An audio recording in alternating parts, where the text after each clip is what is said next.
అంటే ప్రతి అవమానం వెనుక బహుమానం ఉంటుందా? ఎస్, ఉంటుంది. ఖచ్చితంగా బైబిల్ చెప్పింది అంటే అది నిజం. మీరు అవమానించబడ్డారు అంటే అవమానాన్ని మీరు ఎలా తీసుకోవాలి?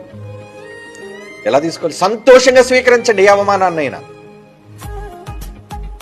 మిమ్మల్ని చులకనగా మాట్లాడే ఏ పదాన్నైనా ఎలా తీసుకోవాలి మీరు? దేవుని జ్ఞానాన్ని నేర్చుకున్న వాళ్ళైతే, బైబిల్ తెలిసిన వాళ్ళైతే మీరు ఎలా ఉండాలో తెలుసా? అనని ఎన్నైనా అనుకొని.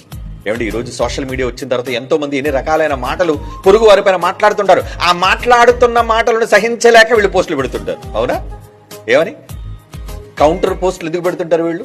వాళ్ళనే మాటలు అవమానకరంగా భావించి వెంటనే దాన్ని కౌంటర్ ఇచ్చేయాలి, వెంటనే దాని గురించి మాట్లాడేయాలి, వెంటనే అవమానాన్ని గురించి నేను చెప్పేయాలి.